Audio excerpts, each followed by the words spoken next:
Welcome to the Farm Matters, the program that brings you inspiring agriculture stories across Uganda. Today, we journey to Kashari in Mbarara district, where Rasa Mixed Farm is not just raising goats, but also making a strong mark in dairy farming. With keen focus on milk production, the farm is home to 3 specialized dairy breeds: American Friesians, Ashy, and Grazing. As Mr. Agremokwes, the farm owner, explains, their mission is to achieve the highest milk yields possible through good practices and proper animal care.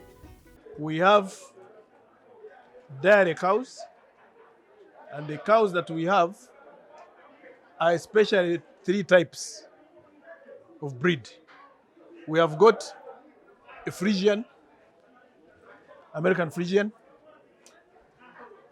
We have Ashy. This one is Ashy. Then we have Jerseys, which are brown down on the other side.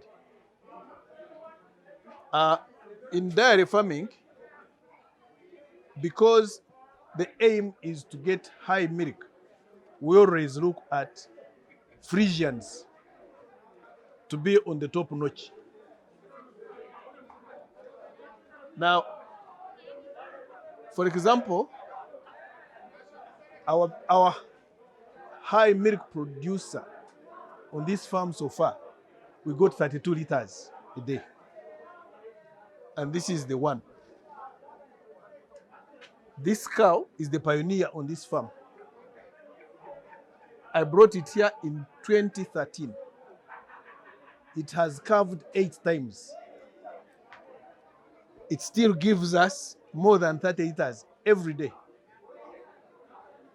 Then, as I told you, this one now has overtaken that one because this one is still younger than this very one. That one, for example, is a 3rd generation because the daughter to this one is what produced this one. Now this one also, it's a very high milker because that one, like this morning, it gave us 18 liters in the morning. So now they are going to milk it. Minimum it cannot give us less than 10 liters. So that one takes you up to 28 liters. That is the 2nd calving. The maximum, normally the peak of a Friesian cow is at the 3rd calving. When it gives birth on the 3rd calving, that's when you will expect its peak on the 3rd calving. After our cows feed from pasture in the fields, we supplement their diet at the milking parlor with nutritious silage made from maize, napier grass, and spent grain. This is essential for boosting milk production. The milk production, as you see them, now this is a feedlot and a milking parlor at the same time. So we feed them as just supplementing what they feed on from the fields, because they feed from the paddocks. Here we just bring them here to supplement on the pastures which they eat from the fields. Now here, what we supplement is spent grain, which we normally buy from breweries, Nile breweries. We feed silage, which we get from this napier, sugar napier. We feed silage also, which we get from, you will see, maize gardens. Then we also, of recent, because of climate change, we brought in now rice bran. So we buy rice bran from Rukaya because it's still the cheapest compared to maize bran. Now we mix rice bran We put spent grains, we put silage. And that's what we supplement. At times we add in green fodder, which is normally we plant what they call chicory. Chicory is a very high legume that we normally feed fresh. Now, our dairy production, Why exactly do you feed them with that? that legume, it's like it's high protein content. It's what they need on feeding and to get high milk production. Because our targets are to get high milk. That's all that we want. And that's why I told you that that's why we prefer Friesians than Jersey. But Jersey has got also its advantages. This cow which you see here, to feed it to its satisfaction, it needs 40 kilos a day. But Jerseys, you can feed them 25. Milking is done every day, and on average, we produce about 520 liters. After feeding the calves, farm workers, and even our dogs, we are left with approximately 400 liters for sale. As we always say, today's calf is tomorrow's cow, so it is important to feed them well from the start. Now, our milk production on daily basis now, we are in the range of 520 liters a day. We feed calves roughly 120 liters. We feed, of course, workers, dogs, and cats, another like 20. So we remain with over 400 minimum for sale every day.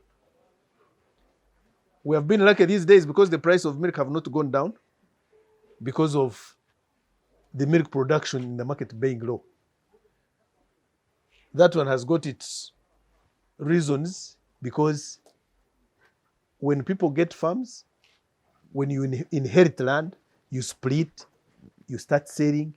Definitely now, if it was meant for one person, now it's 5 people, you definitely reduce the production. And I think also the youth now, they are more interested in rushing to towns rather than farming. And maybe also government policies to encourage people to own borders, and that is the age group that would have a lot of energy actually to dig and till. So also their government, I would say they have not put in better policies. I chose dairy farming out of passion. I genuinely love cows. Even though I work in Kampala, I make time to visit the farm twice a month. We currently have 4 herds, and the idea of starting all this came from a visit I made to Netherlands. Personally, I love cows. I visit my farm minimum twice every month. Because I work in Kampala, I have a job. Now, when I come here, I'm with my cows throughout the whole day. Even I don't eat lunch. I visit, we have 4 herds. These are milkers. We have got a dry herd. We have got in calves. We have got young calves. But all that background of separating the herd, I gained it when I went to Netherlands, because strictly you cannot keep like these cows with young ones. The rate at how they eat, it's not the same rate. So that's why you need to separate the herd. And also what you feed on these ones is not what the young calf wants. For example, young calves, we feed them more on hay, because hay takes too long in the rumen, and that's what a dairy cow wants, to build such a big rumen. Because the bigger the rumen, the more the milk it produces. Now you can hear they have started milking. What you are asking, what you wanted to see.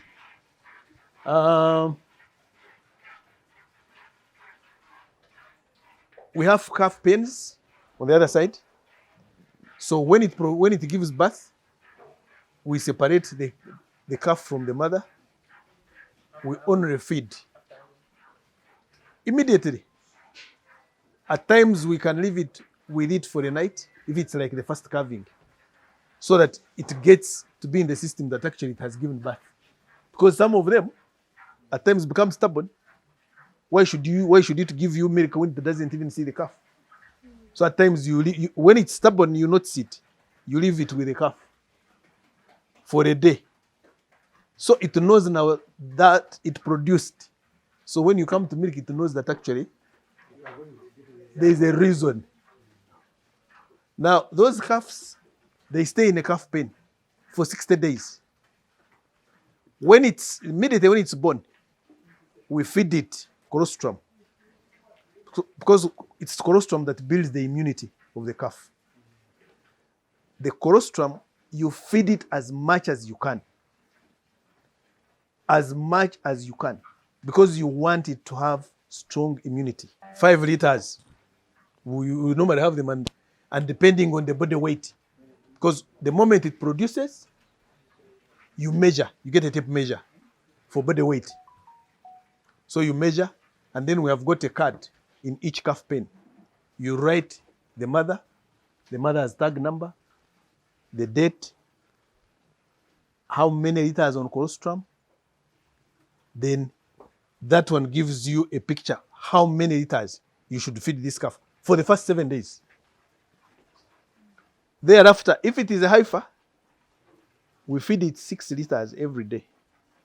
If it's a bull, we normally feed it 4. Because why we feed the heifer more? Because today's calf is tomorrow's cow. So if you want this mother, you can see this one. I've told you it's the 3rd generation. It is the mother is the daughter to this one. Now this one was 2nd calving. It's giving us 28 liters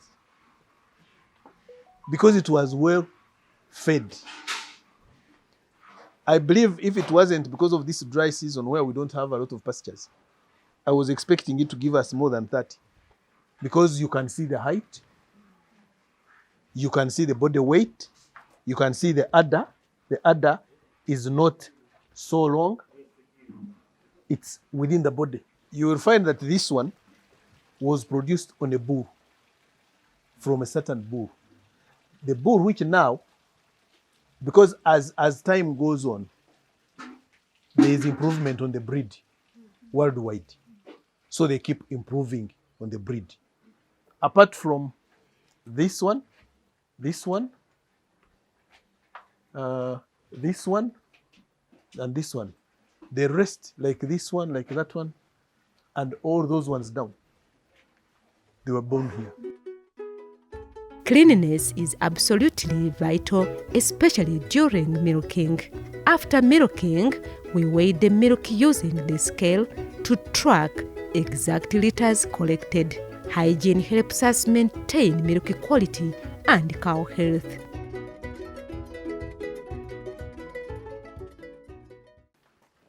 You need to clean the teats using that small towel. He will first wash his hands. Then he comes with his milking pail, the container. Now, after he has cleaned the teat, then he starts milking. When he milks, immediately we have a weighing scale. So he weighs. Actually, milk here in these most modern farms, they are measured in kgs, not in liters. But the reason is that one kg is actually equivalent to 1 liter.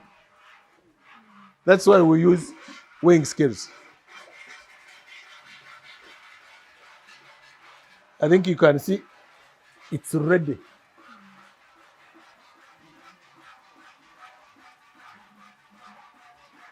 Now, the calves, as I told you, we feed them on hay, especially when they are growing, to enlarge their rumen.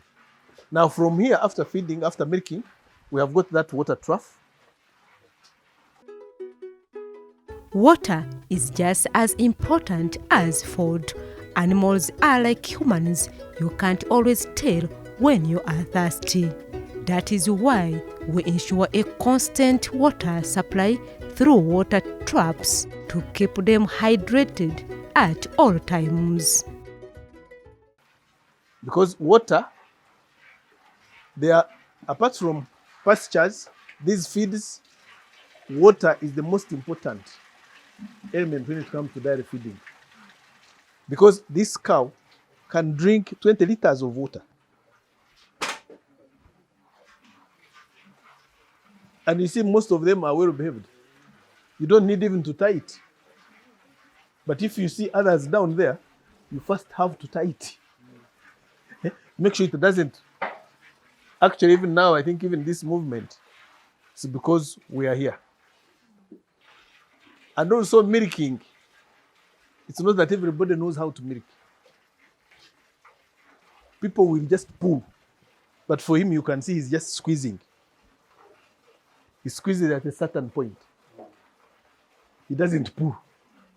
So he knows at the right point where to touch, and the milk flows. The journey hasn't been easy. We face challenges, especially with unpredictable climate change, but we keep pushing forward. For example, in Uganda or in Africa, we had seasons. These seasons have changed. We knew that now this is the month of June. In June, we would be expecting that we have had rains for May and April and March. So would be having a lot of pastures. It's at that time that we plant maize, which we make silage from.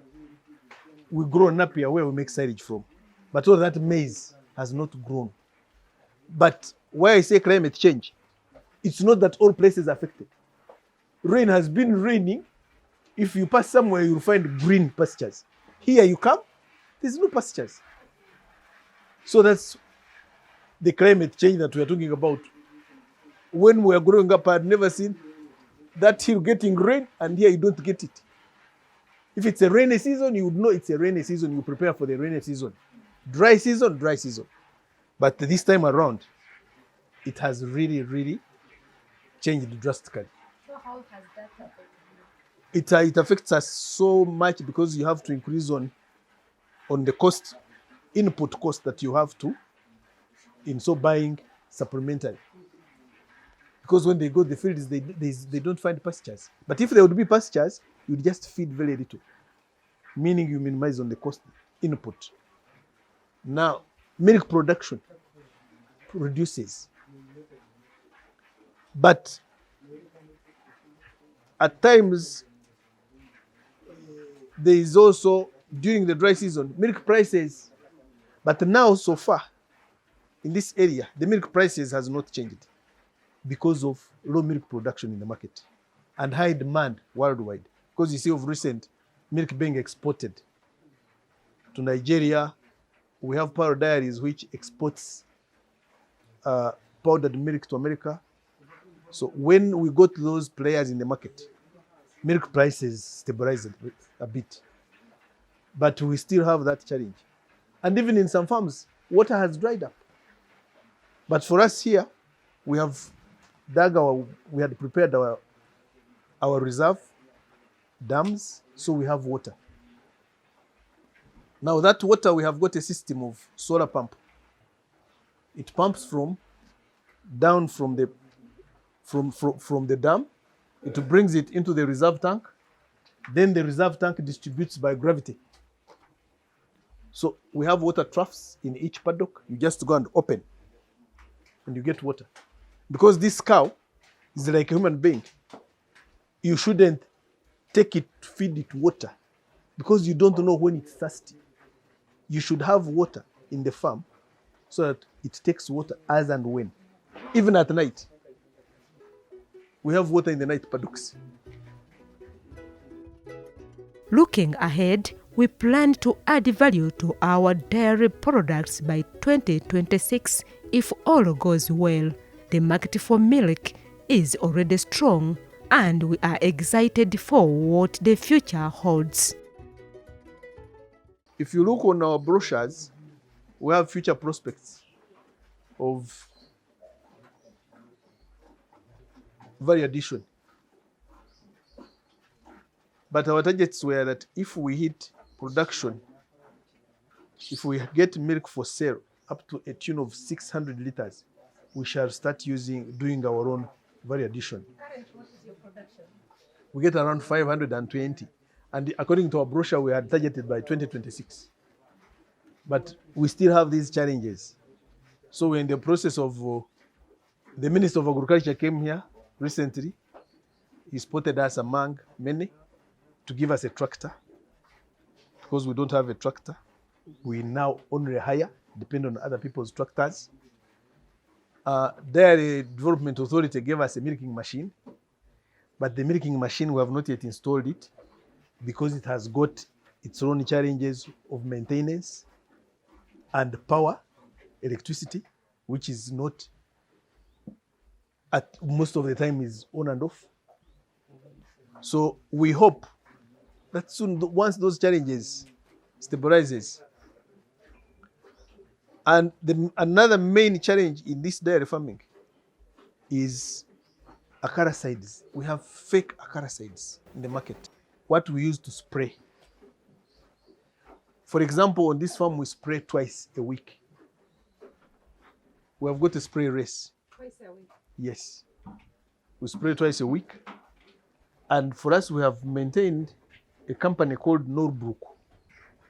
They're the ones who, it's a company which is based in London, in UK, but it has branches here.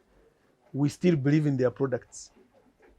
And when it comes to feeding plus artificial insemination, we are depending on a company from America called Urus.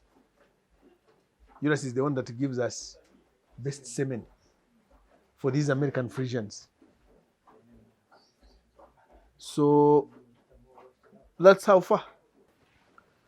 Now, disposing of, when it comes to bulls, we dispose of, it's our wish to dispose it off as and when it has been produced.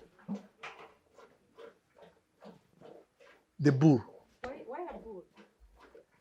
Because a bull is not a dairy cow. It's a dairy cow in its own way, but for us what we want is a milk, or someone shall give us milk. And the bull also consumes a lot to grow. And we don't have where to keep them. Because if you have bulls, that means they will start mounting and you get inbreeding. Starting a dairy farm requires enough land for grazing, but even with just 1 acre, you can begin using zero grazing model, just as our president encourages. You have to have land. But recently, the president's ideology of 1 acre model, if you are determined, you can really have a dairy farm on your 1 acre piece of land. And you do zero grazing. Very much so. In so many places they do. They just keep cows here throughout. They feed here, there is water here, they drink, they sleep, they rest here, and that's it. You only keep cutting the fodder, you come and feed. On 1 acre. It works if you don't have land. And this cow, the milk it produces, its food. You will get cheese out of milk. You will get cow ghee. Even in some places or some farms, this cow dung is for sale. Now, this cow dung, for us, we use it, and urine, we use it for manure. We use it for manure in that napier grass. We have a lot of plantations in those maize gardens. That's what we use it for. We don't sell it. From pasture to milking parlor, Rasa Mixed Farm shows us that with dedication, innovation, and love for animals, dairy farming can be both a passion and a profitable venture. Thank you for watching Farm Matters. Until next time, keep farming smart and farming with heart.